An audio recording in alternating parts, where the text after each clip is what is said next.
தரித்திரருக்கு சுவிசேஷம், திருச்சபைக்கு சத்தியம். இந்த ரெண்டு நோக்கங்களோடு மன்னாமழை பெய்து கொண்டிருக்கிறது. சங்கீத புஸ்தகத்திலிருந்து தொடர்பாக செய்திகளை படித்து தியானித்து வருகிறோம். இந்த செய்திகளை நீங்கள் மகிமை டிவியிலே சனிக்கிழமை தோறும் ஞாயிற்றுக்கிழமை தோறும் மாலை 5 மணிக்கு நீங்கள் பார்க்கலாம். அனைத்து செய்திகள் யூடியூப்பில் இடம்பெறுகின்றன. ஒருவேளை நீங்கள் மகிமை டிவியிலே பார்ப்பதற்கு உங்களுக்கு நேரமில்லை என்றால் நீங்கள் யூடியூப்பிலே போய் அந்த தொடர் செய்திகளை நீங்கள் பார்த்து கொள்ளலாம். அது மட்டுமின்றி வேதம் முழுவதற்கும், ஆதியாகமம் முதல் வெளிப்படுத்தும் விசேஷம் வரை வேதம் முழுவதற்கும் 66 நூல்களுக்கும் விளக்கவரை எழுதியிருக்கிறோம். 8 பாகங்களிலே இந்த விளக்கவரை நூல்கள் உங்களுக்கு கிடைக்கும். குறிப்பிட்ட தொலைபேசி எண்களிலே முகவரியிலே நீங்கள் தொடர்பு கொண்டு இந்த புஸ்தகங்களை நீங்கள் வாங்கிக் கொள்ளலாம். ஆண்டவர் உங்களை ஆசீர்வதிப்பாராக. இப்பொழுது நாம் செய்திக்கு செல்வோமா? 132ஆம் சங்கீதம் ஆரோகண சங்கீதம் என்று அழைக்கப்படுகிறது. இந்த சங்கீதம் யார் எழுதியது என்று தெரியவில்லை. இதை அநாதை சங்கீதம் என்று அழைக்கிறார்கள். எந்த ஒரு சங்கீதமும் அநாதை சங்கீதம் அல்ல. ஏனென்றால் வேத வாக்கியங்கள் எல்லாம் ஆவியானவரால் அருளப்பட்டவை என்பதனாலே இதுவும் ஒரு ஆவியானுடைய சங்கீதங்களிலே ஒன்று. ஆரோகணம் என்றால் உயர்வு என்ற அர்த்தம். விசுவாச வாழ்க்கையிலே தாழ்வான இடத்தில் இருக்கக்கூடியவர்கள் முன்னேறி செல்வதற்கு, உயர்ந்த ஒரு நிலைமையை அடைவதற்கு வழிவகுக்கக்கூடிய சங்கீதம் ஆரோகண சங்கீதம். எருசலேமுக்கு புனித யாத்திரை செல்வார்கள் இஸ்ரவேல் ஜனங்கள். 12 கோத்திரங்களிலிருந்து புனித யாத்திரைக்கு எருசலேமுக்கு புனித யாத்திரை செய்வார்கள். இஸ்ரவேல் ஜனங்கள் தங்களுடைய கோத்திரங்களிலிருந்து 12 கோத்திரங்களிலிருந்து புறப்பட்டு எருசலேமுக்கு சென்று அங்கே உள்ள தேவாலயத்தில் வழிபட செல்வார்கள். அப்படி புனித யாத்திரை அவர்கள் பண்ணும் பொழுது இந்த ஆரோகண சங்கீதங்களை அவர்கள் பாடி பாடி செல்வார்கள். 120ஆம் சங்கீதத்திலிருந்து 134ஆம் சங்கீதம் வரை ஆரோகண சங்கீதங்கள் என்று அழைக்கப்படுகின்றன. எனவே கிறிஸ்தவ வாழ்க்கையை முன்னேறி செல்வதற்கு அடிகோலக்கூடிய சில பிரமாணங்களை இந்த சங்கீதத்திலும் பார்க்கிறோம். முதலாம் வசனம் பாருங்கள். வேத புத்தகத்தை கையில் வைத்துக்கொள்ளுங்கள், மடியிலே வைத்துக்கொள்ளுங்கள். நான் வாசிக்க வாசிக்க நீங்கள் என்னை பின்தொடருங்கள். முதலாம் வசனம், கர்த்தாவே தாவீதையும் அவனுடைய சகல உபத்திரவத்தையும் நினைத்தருளும். ஒருவேளை இது தாவீது பாடிய சங்கீதமாக இருக்கலாம், அல்லது தாவீதை பற்றி நன்றாக அறிந்தவர்கள், அல்லது தாவீதை பற்றி சரியாக அறிந்தவர்கள் அவர்களில் ஒருவர் இந்த சங்கீதத்தை அவர்கள் இயற்றியிருக்கலாம். கர்த்தாவே தாவீதையும் அவனுடைய சகல உபத்திரவத்தையும் நினைத்தருளும் என்று சொல்லி இந்த சங்கீதம் ஆரம்பிக்கிறது. தாவீதுக்கு வாழ்க்கையில் முக்கியமான 2 எண்ணங்கள், நோக்கங்கள், ஆசைகள். 2 நோக்கங்கள். முதலாவதாக உடன்படிக்கை பற்றியே எருசலேமுக்கு கொண்டு வர வேண்டும். ஏனென்றால் எருசலேம் பிடிபடாமலே இருந்தது. ஆண்டவர் இஸ்ரவேல் ஜனங்களை பார்த்து சொன்னார், யோசுவாவை பார்த்து சொன்னார், நீங்கள் கானானுக்கு போங்கள், சகல இடத்தையும் நீங்கள் ஆக்கிரமித்து கொள்ளுங்கள், எல்லாவற்றையும் பிடித்து கொள்ளுங்கள் என்று சொல்லியும் யோசுவாவோ அல்லது மற்றவர்களோ எருசலேமை கைப்பற்றவே இல்லை. ஏராளமான இடங்களை கைப்பற்றினார்கள். அந்நாட்களிலே எருசலேமை எபூசியர்கள் ஆண்டு கொண்டிருந்தார்கள். சவுல் காலம் வரை எருசலேம் கைப்பற்றப்படவில்லை. தாவீதின் காலத்திலே தான் எருசலேம் தாவீதால் கைப்பற்றப்பட்டது. அதற்கு பிறகு அது தாவீதின் நகரமாக மாறியது. அந்த நகரத்திலே உடன்படிக்கை பட்டியை கொண்டு வர வேண்டும் என்பது அவனுக்கு பெரிய ஆசை. 2வது ஆசை, ஆண்டவருக்கு ஒரு ஆலயத்தை கட்ட வேண்டும் என்று சொல்லி. இந்த 2 ஆசைகளும் தாவீதினிடத்தில் இருந்ததாக வேதத்தில் நாம் பார்க்கிறோம். இந்த 132ஆம் சங்கீதத்தையும் 89ஆம் சங்கீதத்தையும் ஒப்பிட்டு பார்த்தால் பல வசனங்கள், பல கருத்துக்கள் பொருத்தமாக இருப்பதை நாம் காணலாம். சீயோனின் கீதங்கள் என்று சில சங்கீதங்கள் அழைக்கப்படுகின்றன. அவற்றில் ஒன்று இந்த சங்கீதம். மற்ற சங்கீதங்கள் யாவை? 24ஆம் சங்கீதம், 48ஆம் சங்கீதம், 68ஆம் சங்கீதம், 89ஆம் சங்கீதம், இந்த 132ஆம் சங்கீதம். இவையெல்லாம் சீயோனின் கீதங்கள் என்று அழைக்கப்படுகின்றன. சரி, அப்போ உடன்படிக்கப்பட்டு எங்கே இருந்தது? ஏன் எருசலேமுக்கு கொண்டு வர வேண்டும் என்ற கேள்விக்கு விடையாக தற்காலிகமாக அது முதலாவதாக பெத்தேலில் இருந்தது. நியாயாதிபதிகள் 20ஆம் அதிகாரத்தில் பார்க்கிறோம். பின்னர் அது மிஸ்பாவுக்கு கொண்டு வரப்பட்டது. 21ஆம் அதிகாரம் 5ஆம் வசனத்தில் வாசிக்கிறோம். அதன் பின்னர் சீலோவிலே அது தங்கிவிட்டது பல ஆண்டுகளாக. 1 சாமுவேல் முதல் 3 அதிகாரங்களிலே நாம் பார்க்கிறோம். பெலிஸ்தேயர் அதை சிறைப்பிடித்தார்கள், தங்களுடைய நாட்டுக்கு கொண்டு போனார்கள் என்று சொல்லி 1 சாமுவேல் 4ஆம் அதிகாரம் 5ஆம் அதிகாரங்களிலே நாம் பார்க்கிறோம். மீண்டும் அது திரும்ப வரவழைக்கப்பட்டது அபினதாப் என்ற மனுஷனுடைய வீட்டிலே கீரியாத் யயாரிம் 20 வருஷங்கள் தங்கியது என்று சொல்லி 1 சாமுவேல் 6ஆம் அதிகாரம் 7ஆம் அதிகாரங்களிலே நாம் பார்க்கிறோம். அதை எருசலேமுக்கு கொண்டு வர வேண்டும் என்று தீராத ஆசை கொண்டவன் தாவீது. முதல் முயற்சி 2 சாமுவேல் 6ஆம் அதிகாரம் தோற்றுவிட்டது. அது மீண்டும் ஓபேத் ஏதோம் என்பவனுடைய வீட்டிலே 6 மாதங்கள் இருந்தன என்று சொல்லி வேதத்தில் நாம் வாசிக்கிறோம். அதன் பின்னர் எருசலேமுக்கு உடன்படிக்கப்பட்டு கொண்டு வரப்பட்டதாக 6ஆம் அதிகாரத்திலும் 1 நாளாகமம் 15ஆம் அதிகாரத்திலும் 16ஆம் அதிகாரத்திலும் நாம் படிக்கிறோம். ஆரம்பத்தில் உருவாக்கப்பட்ட அந்த ஆசரிப்பு கூடாரம், அதனுடைய பொருட்கள் எல்லாமே மோசே காலத்தில் உருவாக்கப்பட்டவை.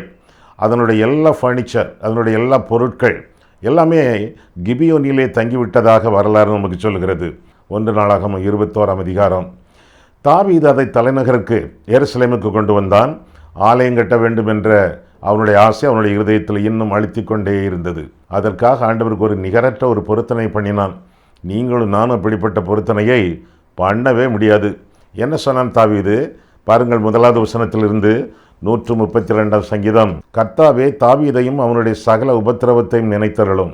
அவன், நான் யாக்கோபுக்கு ஒரு இடத்தையும் யாக்கோபின் வல்லவருக்கு ஒரு வாசஸ்தலத்தையும் காணும் மட்டும் என் வீடாகிய கூடாரத்தில் பிரவேசிப்பதுமில்லை, என் படுக்கையாகிய கட்டிலின் மேல் ஏறுவதுமில்லை, என் கண்களுக்கு நித்திரையையும் என் இமைகளுக்கு உறக்கத்தையும் வரவிடுவதுமில்லை என்று கர்த்தருக்கு ஆணையிட்டு யாக்கோபின் வல்லவருக்கு பொருத்தனை பண்ணினான்.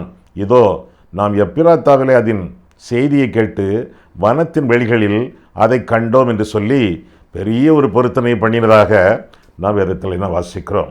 பெரும் பொருத்தனை.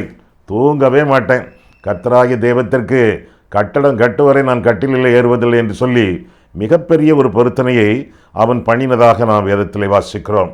ஆக ஆரம்பத்தில் கர்த்தாவே, தாவீதை நினையும், அவனுடைய துன்பத்தை நினையும் என்று ஜெபித்துவிட்டு இந்த பொருத்தனை ஆண்டவரிடத்திலே ஆணையிட்டு செய்ததாக நான் வேதத்திலே இந்த சங்கீதத்திலே நான் படித்தோம். கர்த்தருக்கு ஆணையிட்டு பொருத்தனை செய்தவன், வல்லவருக்கு பெரிய ஒரு பொருத்தனை, நிகரற்ற ஒரு பொருத்தனை பண்ணினவன். பொருத்தனை பண்ணலாமா? பொருத்தனை பண்ணலாம். அந்த பொருத்தனை பண்ணினால் அதை நிச்சயமாக நிறைவேற்ற வேண்டும் என்று சொல்லி நியாயப்பிரமாணத்திலே நாம் பார்க்கிறோம். உபாகமம் 23ஆம் அதிகாரத்திலே நாம் காணும் பொழுது சில வசனங்களை நான் வாசிக்கிறேனே. உபாகமம் 23 எடுத்துக்கொள்ளுங்கள். 21ஆம் வசனம். நீ உன் தேவனாகிய கர்த்தருக்கு பொருத்தனை பண்ணியிருந்தால் அதை செலுத்த தாமதம் செய்யாதே. உன் தேவனாகிய கர்த்தர் அதை நிச்சயமாய் உன் கையில் கேட்பார். அது உனக்கு பாவமாகும். எது பாவமாகும்? பொருத்தனை பண்ணிவிட்டு அதை நிறைவேற்றாமற் போனால் பாவமாகும். 22. நீ பொருத்தனை பண்ணாதிருந்தால் உன்மேல் பாவம் இல்லை. அடுத்த வசனம். உன் தேவனாகிய கர்த்தருக்கு உன் வாயினால் நீ பொருத்தனை பண்ணி சொன்ன உற்சாக பலியை செலுத்தி தீர்ப்பாயாக. உற்சாக பலி அது என்னது? ஆண்டவருக்கு செலுத்தக்கூடிய பொருத்தனை. பொருத்தனை செய்து ஜெபிப்பது நல்லது. ஆனால் பொருத்தனை செய்துவிட்டு திரு என்று விழித்து ஐயோ நிறைவேற்ற முடியவில்லை என்று சொன்னால் அது பாவமாகி விடுகிறது என்று சொல்லி வேதம் நமக்கு கற்றுக் கொடுக்கிறது. சரி, தாவீது பண்ணின பொருத்தனை என்ன? ஆண்டவருக்கு ஒரு ஆலயம் கட்ட வேண்டும். இது ஒரு மிகையான பொருத்தனை. இது சாதாரணமான ஒரு பொருத்தனை அல்ல.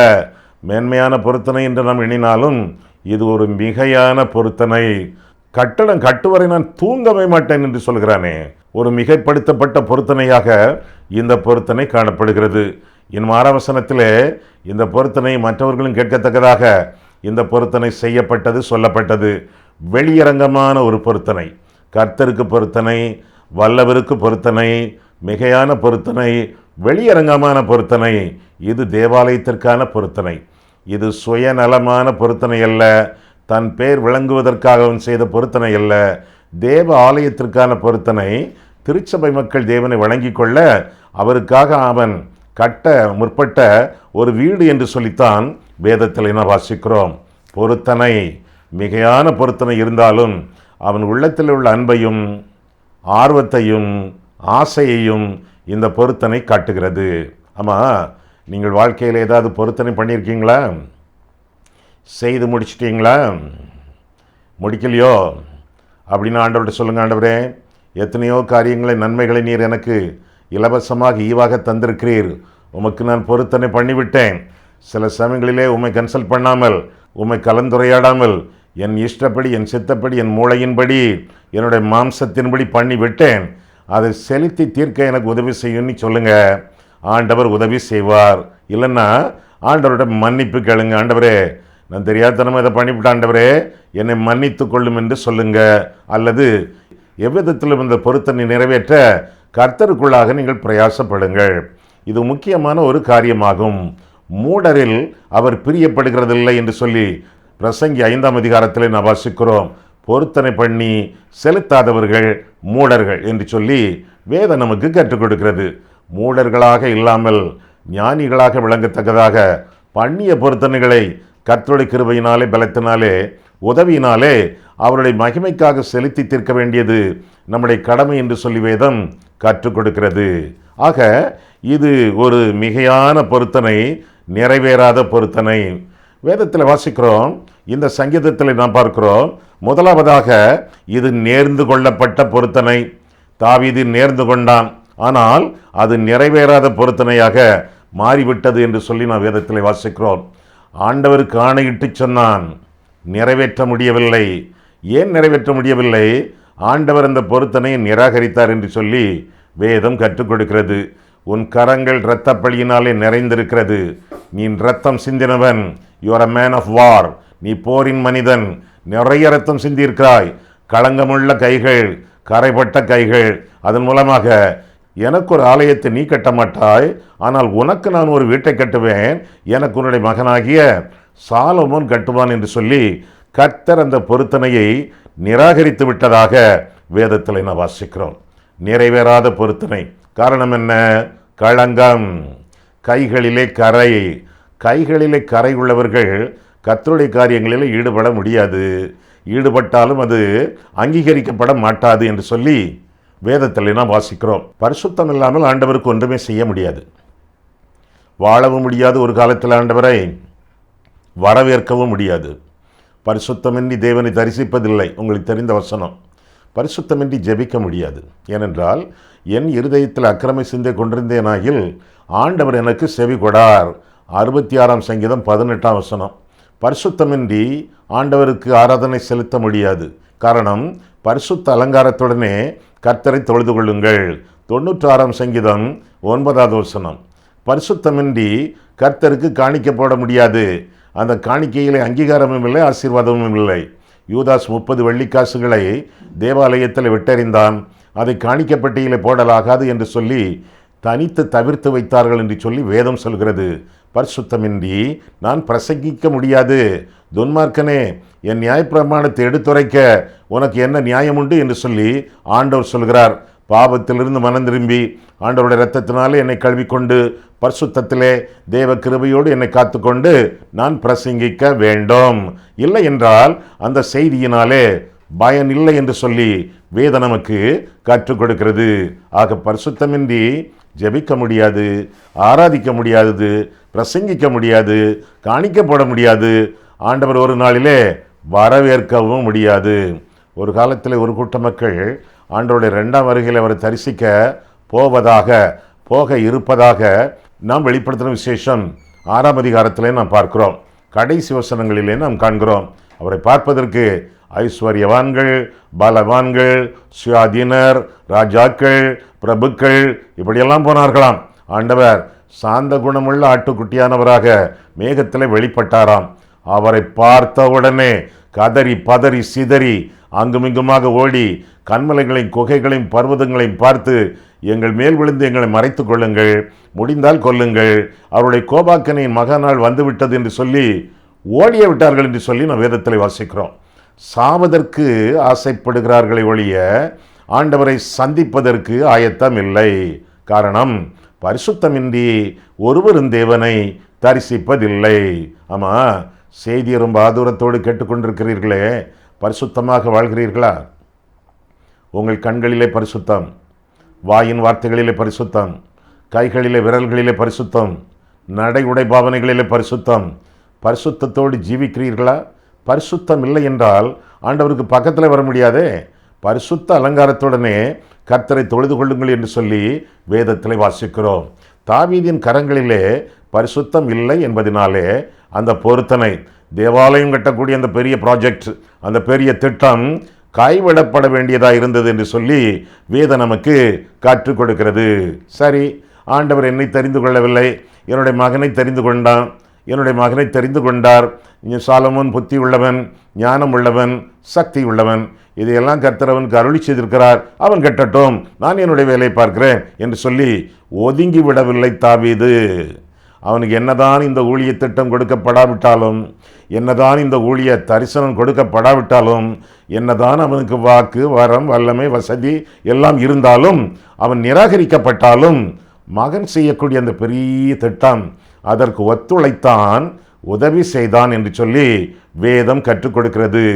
ஆலயம் கட்டப்படத்தக்கதாக பொன்னு, வெள்ளி, இன்னும் வஸ்திரங்கள், மரங்கள், இப்படி பல காணிக்கைகளை தாவீது ஆலயம் கட்டப்படுவதற்காக திரை மறைவுக்கு பின்னால் நின்று திருப்பணி செய்ய தன்னை ஒப்பு கொடுத்தவன் தாவீது. ஒருவேளை உங்களுடைய ஆலயத்திலே அல்லது ஊழிய நிறுவனத்திலே, ஊழிய களத்திலே ஒருவேளை முன்னணியிலே நின்று ஊழியம் செய்த நீங்கள் இப்பொழுது பின்னணியத்துக்கு தள்ளப்பட்டிருக்கலாம். என்ன செய்கிறீர்கள்? என்ன செய்கிறீர்கள்? ஒதுங்கி விட்டீர்களோ? ஓரங்கட்டப்பட்டு விட்டதாக எண்ணுகிறீர்களோ? அவன் செய்து விட்டு போகட்டுமே, எனக்கு என்ன என்று சொல்லி ஒதுங்கி விட்டீர்களோ? ஆஹா, அப்படி ஒதுங்கவே கூடாது. ஒருவேளை உங்களுக்கு கொடுக்கப்படாத ஒரு தரிசனம், உங்களுக்கு கொடுக்கப்படாத ஒரு ஊழிய திட்டம் இன்னொருவருக்கு கொடுக்கப்பட்டிருக்கிறது என்றால் தாங்குங்கள், பின்னணியத்திலிருந்து தாங்குங்கள், அந்த ஆளை தாக்காதிருங்கள். இவன் இப்படி செய்திருக்கலாம், அவன் அப்படி செய்திருக்கலாம் என்று சொல்லி நியாயம் தீர்க்காதிருங்கள். ஊழியத்திலே நமக்கு ஒரு திட்டம், தரிசனம் கொடுக்கப்படவில்லை என்றால், அது மற்றவர்களுக்கு கொடுக்கப்பட்டிருக்கிறது என்றால் தாங்கி செல்ல வேண்டியது நம்முடைய கடமை என்று சொல்லி வேதம் நமக்கு கற்றுக் கொடுக்கிறது. மற்றவர்களுடைய ஊழிய திட்டங்களை, ஊழியங்களை பின்னால் இருந்து தாங்க வேண்டும். எப்படியெல்லாம் தாங்க வேண்டும்? ஜபத்தினாலே தாங்க வேண்டும், செலவு செய்வதனாலே, அவர்களுக்கு காணிக்கைகள் கொடுப்பதனாலே தாங்க வேண்டும், மற்றவர்களுக்கு அவர்களை அறிமுகப்படுத்தி வைப்பதனாலே தாங்க வேண்டும். எத்தனையோ முறைகள். ஆண்டவரே, இந்த ஊழியத்தை நான் தாங்குவது எப்படி? கேளுங்கள், ஆண்டவர் கற்றுக் கொடுப்பார். அந்த ஊழியங்களை நீங்கள் செய்வதற்கு வேண்டிய எல்லா காரியங்களையும் நீங்கள் செய்வதற்கு ஆண்டவர் உதவி செய்வார் என்று சொல்லி வேதம் நமக்கு கற்றுக் கொடுக்கிறது. ஆக முதலாவதாக நேர்ந்து கொள்ளப்பட்ட பொருத்தனை, இரண்டாவதாக நிறைவேறாத பொருத்தனை, மூன்றாவதாக நிறைவேறிய ஆராதனை.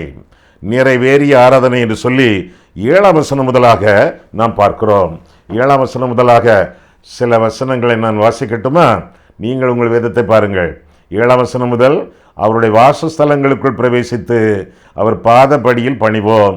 கர்த்தாவே, உமது வல்லமை விளங்கும் பெட்டியுடன் நீர் உமது தாபர ஸ்தலத்திற்குள் எழுந்தருளும். உம்முடைய ஆசாரியர்கள் நீதியை தரித்து உம்முடைய பரிசுத்தவான்கள் கம்பீரிப்பார்களாக. நீர் அபிஷேகம் பண்ணுவித்தவனின் முகத்தை உமது தாசனாகிய தாவீது நிமித்தம் புறக்கணியாதிரும். உன் கற்பத்தின் கனியை உன் சிங்காசனத்தின் மேல் வைப்பேன் என்றும், உன் குமாரர் என் உடன்படிக்கையையும் நான் போதிக்கும் என் சாட்சிகளையும் காத்து நடந்தால் அவர்கள் குமாரரும் என்றென்றைக்கும் உன் சிங்காசனத்தில் வீற்றிருப்பார்கள் என்றும் கர்த்தர் தாவீதுக்கு உண்மையாய் ஆணையிட்டார், அவர் தவற மாட்டார் என்று சொல்லியிருப்பதாக வேதத்திலே வாசிக்கிறோம். கர்த்தர் ஆணையிடுகிறார், உன் சிங்காசனம் உறுதிப்படும், உன் காலத்திற்கு பிறகு உன் குமாரர்கள் அந்த சிங்காசனத்திலே அமர்வார்கள்.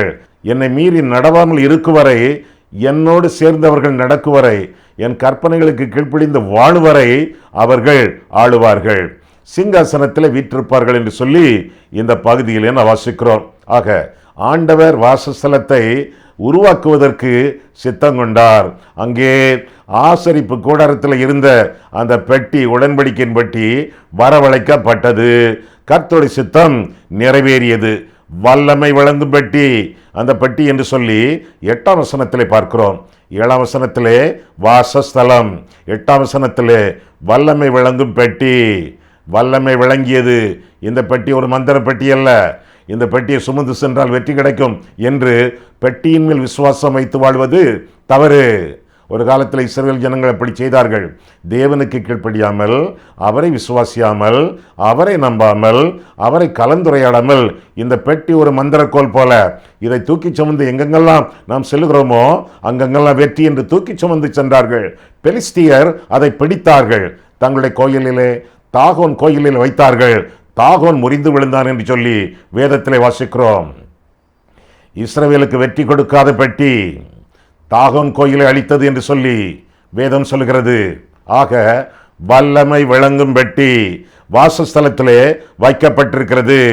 தாகோன் கோயிலிலே தாகோனுடைய சிலை முறிந்து விழுந்தது. அப்பேற்பட்ட அளவிலே இந்த பெட்டியின் பிரசன்னமே வல்லமையை கொடுத்தது என்று சொல்லி வேதம் கற்றுக் கொடுக்கிறது.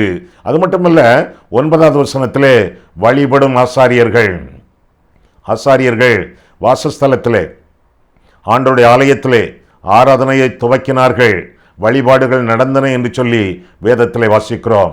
ஆக வாசஸ்தலம், வல்லமை விளங்கும் பெட்டி, வழிபடும் ஆசாரியர்கள், வாக்குத்தத்தத்தின் நிறைவேற்றம். ஆண்டவர் வாக்கருளினார், அது நிறைவேறியது என்று சொல்லி வேதம் நமக்கு தெளிவாக கற்றுக் கொடுக்கிறது. ஆண்டவர் சொன்னால் அது நடக்கும். மனம் மாறுகிறதற்கு அவர் மனுஷன் அல்ல. ஆனால் ஆண்டவர் வாக்குத்தத்தத்தை கொடுக்கும் பொழுது அந்த வாக்குத்தத்தத்தை சொந்தமாக்கி கொள்ளுகிறவர்கள் தங்களுடைய வாழ்க்கையிலே ஆண்டவருக்கு கீழ்ப்படியாமல் அவருக்கு புறமுதுகு காட்டி அவரை அவமானப்படுத்தி அவரை சட்டை பண்ணாமல் ஒதுங்கி அந்த வாக்குத்தத்தத்தை பிடித்து கொண்டு வாழ்வார்கள் என்றால் வாக்குத்தத்தம் நிறைவேறும். ஏனென்றால் அவர் பொய்யுரையாத தேவன். ஆனால் கீழ்ப்படியாமல் வாழும் பொழுது, தங்களுடைய கிரியைகளிலே பாவங்களை செய்து கொண்டிருக்கும் பொழுது, மீறுதல்களோடு நடக்கும் பொழுது செம அடி விழும், சரியான அடி விழும். வாக்குத்தத்தம் நிறைவேறும். நம்முடைய வாழ்க்கையிலே ஏராளமான பிரச்சனைகளை ஆண்டவர் கொண்டு வருவார், அனுப்புவார் அல்லது அனுமதிப்பார். எங்கே வாசிக்கிறோம்? இதற்கு ஒத்த ஒரு சங்கீதம் 89ஆம் சங்கீதம் என்று ஆரம்பத்தில் சொன்னேனே, அந்த 89ஆம் சங்கீதத்தை பாருங்கள். 89ஆம் சங்கீதத்தை நாம் பார்க்கும் பொழுது அங்கே தாவீதை குறித்தே ஆண்டவர் சொல்கிறார். 20ஆம் வசனம் முதல், என் தாசனாகிய தாவீதை கண்டுபிடித்தேன், என் பரிசுத்த தைலத்தினால் அவனை அபிஷேகம் பண்ணினேன், என் கை அவனோட உறுதியாயிருக்கும், என் புயம் அவனை பலப்படுத்தும், சத்துரு அவனை நெருக்குவதில்லை, நியாயக்கேட்டின் மகன் அவனை ஒடுக்குவதில்லை, அவன் சத்துருக்களை அவனுக்கு முன்பாக மடங்கடித்து அவனை பகைக்கிறவர்களை வெட்டுவேன். என் உண்மையும் வாக்குத்தத்தத்தின் உண்மை, என் உண்மையும் என் கிருபையும் அவனோடு இருக்கும், என் நாமத்தினால் அவன் கொம்பு உயரும். கொம்பு அதிகாரம் என்பது பொருள். அவனுடைய அதிகாரம் உயரும். அவன் கையை சமுத்திரத்தின் மேலும் அவன் வலது கரத்தை ஆறுகள் மேலும் ஆளும்படி வைப்பேன். அவனுடைய ராஜாங்கம் விரியும், விஸ்தாரப்படும் என்று சொல்லி வேதம் சொல்கிறது. அவன் என்னை நோக்கி, நீர் என் பிதா, என் தேவன், என் ரட்சிப்பின் கண்மலை என்று சொல்வான். நான் அவனை எனக்கு முதற் பேரானவனும் பூமியின் ராஜாக்களை பார்க்கலும் மகா உயர்ந்தவனும் ஆக்குவேன். 28, என் கிருபையை என்றென்றைக்கும் அவனுக்காக காப்பேன், என் உடன்படிக்கை அவனுக்காக உறுதிப்படுத்தப்படும். சரி, 30ஆம் வசனம் முதல் பாருங்கள். வாக்கு தத்தத்தை மட்டும் கையில் வைத்துக்கொண்டு ஆண்டவருக்கு கீழ்ப்படியாமல் வாழ்ந்தால் என்ன நடக்கும் என்று 30ஆம் வசனம் முதல் பாருங்கள். அவன் பிள்ளைகள், சாலமோனோடு சேர்த்து, அவன் பிள்ளைகள் என் நியாயங்களின்படி நடவாமல், என் வேதத்தை விட்டு விலகி, என் கட்டளைகளை கைக்கொள்ளாமல், என் நியமங்களை மீறினால், அவர்கள் மீறுதலை மிலாற்றினாலும் அவர்கள் அக்கிரமத்தை வாதைகளினாலும் தண்டிப்பேன். ஆனாலும், முக்கியம் இப்பந்தான் வாக்குத்தத்தம், ஆனாலும் என் கிருபையை அவனை விட்டு விலக்காமலும் என் உண்மையில் பிசகாமலும் இருப்பேன். என் உடன்படிக்கை மீறாமலும் அவன் மீறினாலும் நான் மீறேன். என் உடன்படிக்கை மீறாமலும் என் உதடுகள் விளம்பினதை மாற்றாமலும் இருப்பேன். எத்தனை காரியங்களை கர்த்தர் உங்களுக்கு விளம்பி இருக்கிறார். நான் விளம்பினதை மாற்றாமலும் இருப்பேன். ஒரு விசை என் பரிசுத்தத்தின் பேரில் ஆணையிட்டேன். தாவீது ஆணையிட்டான். 132ஆம் சங்கீதத்திலே நடக்கவில்லை. ஆண்டவர் சொல்கிறார், ஒரு விசை என் பரிசுத்தத்தின் பேரில் ஆணையிட்டேன், தாவீதுக்கு நான் பொய் சொல்லேன் என்று ஆண்டவர் சொல்கிறார். அவன் சந்ததி என்றென்றைக்கும் இருக்கும், அவன் சிங்காசனம் சூரியனைப் போல எனக்கு முன்பாக நிலை நிற்கும் என்று சொல்லி வேதத்திலே வாசிக்கிறோம். 89ஆவது சங்கீதத்திலே ஒத்த சங்கீத கருத்துக்களாக நாம் வாசித்து முடிக்கிறோம். கர்த்தர் சொன்னால் சொன்னதுதான் நிறைவேறும். ஆனால் அவருடைய சொற்களுக்கு கீழ்ப்படியாமல் வாழ்ந்து கொண்டிருந்தால் வருத்தங்கள் வரும், வேதனைகள் வரும், வாதைகள் வரும். வந்தாலும் வாக்குத்தத்தம் நிறைவேறும். இன்னும் பார்க்கிறோம் 13ஆம் 14ஆம் வசனங்களிலே அவர் வாசம் பண்ணும் தெய்வம். முதலாவதாக வாசஸ்தலம், இரண்டாவதாக வல்லமை விளங்கும் பெட்டி, மூன்றாவதாக வழிபாடு நடத்தும் ஆசாரியர்கள், நான்காவதாக வாசம் பண்ணும் தெய்வம். ஆண்டவர் ஆலயத்திலே வாசம் பண்ணுகிறார். இது நான் விரும்பி வாச செய்யும் வாசஸ்தலம் என்று சொல்லி ஆண்டவர் அந்த ஆலயத்தை ஆசீர்வதிக்கிறார். அது மட்டுமல்ல, 15ஆம் வசனம் முதலாக பார்க்கும் பொழுது வலுவாத ஆசீர்வாதங்களையும் தவறான ஆசீர்வாதங்களையும் தெய்வம் தருகிறார். 14 முதல் பாருங்கள், 132ஆம் சங்கீதம் 14 முதல். இது என்றென்றைக்கும் நான் தங்குமிடம், இதை நான் விரும்பினபடியால் இங்கே வாசம் பண்ணுவேன். அதன் ஆகாரத்தை நான் ஆசீர்வதித்து அதன் ஏழைகளை நான் அப்பத்தினால் திருப்தியாக்குவேன். அதன் ஆசாரியர்களுக்கு ரட்சிப்பை கொடுத்துவேன். அதில் உள்ள பரிசுத்தவான்கள் மிகவும் கம்பீரிப்பார்கள். அங்கே தாவீதுக்காக ஒரு கொம்பை முளைக்க பண்ணுவேன். நான் அபிஷேகம் பண்ணுவித்தவனுக்காக ஒரு விளக்கை ஆயத்தம் பண்ணினேன். அவன் சத்துருக்களுக்கு வெட்கத்தை உடுத்துவேன், அவன் மீதிலோ அவன் கிரீடம் பூக்கும் என்றார் என்று சொல்லி வேதத்திலே வாசிக்கிறோம். வலுவாத பல ஆசீர்வாதங்கள். ஆகாரம் உண்டு, அப்பம் உண்டு, ஆசாரியர்கள் உண்டு, ஆர்ப்பரிப்பு உண்டு, அதிகாரம் உண்டு, அபிஷேகம் உண்டு, ஆயத்தம் உண்டு, அரியணை உண்டு. ஆரோனின் குடும்பத்தாருக்கு இதெல்லாம் சம்பவிக்கும் என்பதை தொடர்ந்து எண்ணாகமம் 17ஆம் அதிகாரத்திலே, 1 சாமுவேல் 4ஆம் அதிகாரத்திலே, இன்னும் எரேமியா 23ஆம் அதிகாரத்திலே, சகரியா 8ஆம் அதிகாரத்திலே, இன்னும் 6ஆம் அதிகாரத்திலே நாம் பார்க்கிறோம் ஆசீர்வாதங்கள். ஆக கர்த்தருடைய பிள்ளைகளுக்கு, ஆண்டவருடைய ஆசாரியர்களுக்கு ஆசீர்வாதம், சத்துருக்களுக்கு அவமானம், வெட்கத்தை உடுத்துவேன் என்று சொல்லி ஆண்டவர் வேதத்தில் கற்பிக்கிறார். ஆக எல்லா விதமான ஆசீர்வாதங்கள். ஆண்டவருடைய சத்துருக்களுக்கோ தாவீதின் சத்துருக்களுக்கோ அவமானம், வெட்கம். வெட்கப்படாத கிறிஸ்தவர்களாக, ஆண்டவரை வழிபடும் கிறிஸ்தவர்களாக நாம் வாழத்தக்கதாக, விசுவாசிகளாக ஜீவிக்கத்தக்கதாக அவருடைய பலத்த கரத்திற்குள்ளே அண்டி வாழ வேண்டியது நம்முடைய கடமை ஆகும். கண்களை மூடுவோம், கர்த்தரை பார்ப்போம். அன்புள்ள ஆண்டவரே, உம்முடைய வசனங்களை ஆராயவும் எங்கள் வாழ்க்கையை ஆராயவும் உம்முடைய சந்நிதியிலே எங்களை வழிநடத்தினீர். அதற்காக நன்றி செலுத்துகிறோம் சுவாமி. என்னதான் ஒரு பெரிய பொருத்தனையை ஆணையிட்டு செய்தாலும் அந்த பொருத்தனை நிராகரிக்கப்படவில்லையே. அதற்கு காரணம் வாழ்க்கையில் அசுத்தம், கைகளிலே அசுத்தம். கரங்கள் கலங்கப்பட்ட கைகளின் மூலமாக கர்த்தருக்கு ஆலயம் கட்டப்படவோ ஆலய காரியங்களிலே ஈடுபடவோ முடியாது என்று நாங்கள் கற்றோம் சுவாமி. எனவே பரிசுத்த அலங்காரத்தோடு ஒவ்வொரு நாளும் நாங்கள் வாழவும் வழிபடவும் நீர் எங்களுக்கு கிருபை செய்யும்.